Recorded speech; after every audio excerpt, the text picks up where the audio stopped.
What happened is, of those, say, 1,000 bots that followed you, half of them blocked you on the same day. Now the algorithm disfavors you for 3 weeks. So they know how to game the system is the point. Mm-hmm. There are these tricks that they can do based on the different, the algorithm's taking the temperature of all the different people and things that are being said on the platform, and it's prioritizing according to all those temperature readings. The algorithm. So they know how to put that's a term we're going to come to regret. That's right. Existing.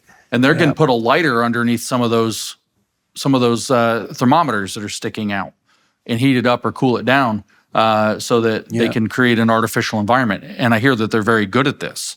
I've talked to some people who know some of the stuff about how the tech works, and that they're very sophisticated. Again, if you have something like China as a state actor doing this, and they have every incentive to, we know that they're doing it, they could do this very, very effectively. Figure out who within the MAGA pantheon of people with reach, engagement, and influence, no enforcement of responsibility anywhere to be seen, and elevate the ones who are being least responsible and punish the ones who are trying to bring responsibility into the conversation. And you can massively contour the online conversation so that people in reality don't even know what's happening, but somehow it's filtering up through everybody else's engagement to where maybe the president's hearing it, or the president's advisors are hearing it, or Don Jr.'s picking stuff up from what he's looking to, sometimes wise, sometimes unwise, from this stew of irresponsible, elevated, and responsible, depressed, algorithmic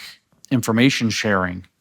Yeah, well, it's a terrifying scenario because I was talking to someone at a bank yesterday. I was locked out of my account after spending 2 hours getting it unlocked.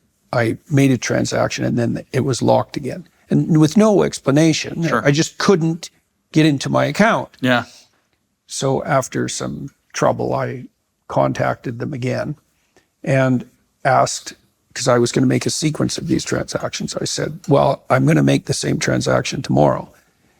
I hadn't done anything with the account for a long time, so it flagged, strange activity. I said, well, I'm going to do the same thing tomorrow. Can you be sure that my account won't be flagged again? And the answer from the help desk, and it was a manager, not a first level subordinate, was no. They don't have control over the algorithm, is distant, as you might imagine. Right. And this is such an ugly vision of the future. And wait until AI takes the control of the algorithm to the infinity point, past the omega point. You can't get it back. Yeah. Yeah, well, we may already be at that who point. knows? Yeah. Well, how much automation is there in the X algorithm? Plenty. Right. And it's going to be gamed constantly, just like the stock market is gamed, in micro doses. Yes. Continually. Yeah. So, but the problem, I've felt that we're building a new unconscious. Right. That's an interesting it is. It's an externalized unconscious. Yeah. Because what your unconscious does essentially is filter the world for you, right? It prioritizes your perceptions. That's how the collective unconscious works. Yeah. It prioritizes your perceptions. The probability that the mechanisms of prioritization are low. Do you understand the philosophical roots of your own priorities? Probably not. Right? No. Within a very limited, so explicitly within a very limited confine. Well, an algorithm is a perception prioritizer. That's right. So it's worse than conception, right? Something that messes with your perceptions is way more terrifying than something that messes with your conceptions. Yeah. Right? I think perceptions are the axioms of conceptions. Right? It's a weird way of thinking about it, that an object is an axiom of a concept. It's like a perception is like a crystallized conception. It's where you start. And then these algorithms prioritize our perceptions of online discourse in ways we don't understand in the least. No. They're like nothing else we've ever encountered. They're an alien. They're as alien as an intelligence as we're likely to encounter. Sure. So, and then they're gamed. So relentlessly gamed. That's right.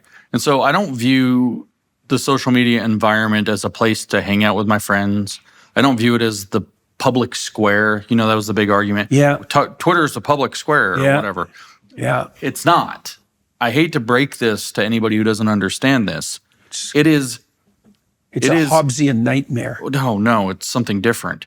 It is Omaha Beach with the machine gun nests raining psychological bullets at you all the time. It is a battlefield, a hot, kinetic, active battlefield for psychological control and manipulation.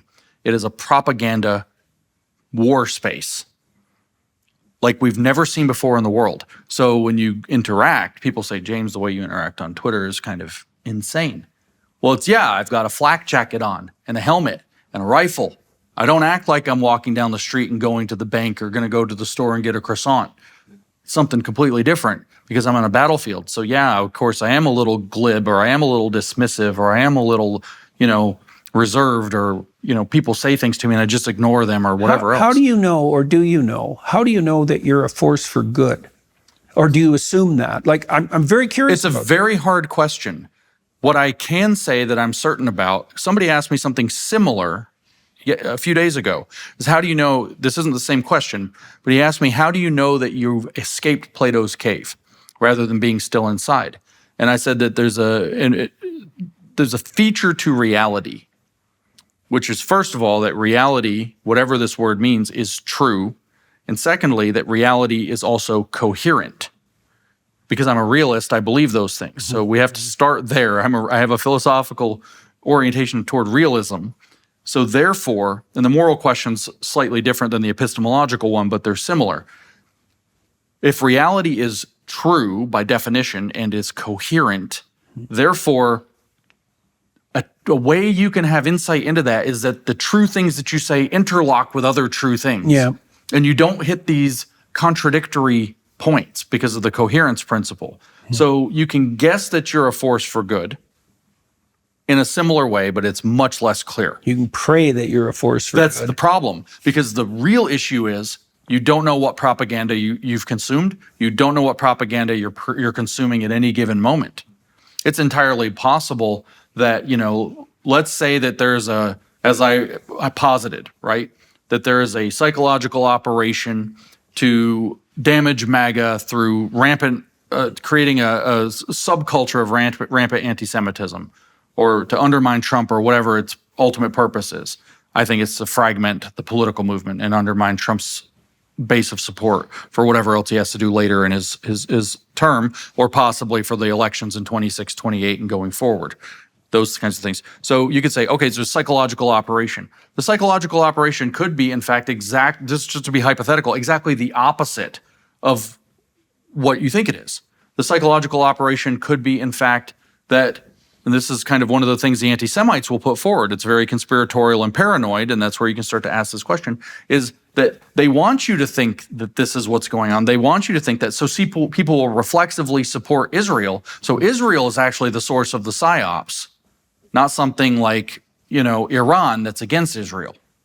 So you don't know which side of the thing you're on. Yeah, that's a problem that's a problem with an emergent low trust society, right? Yeah. When you don't know what's true, paranoia emerges to rule. Because how can it not?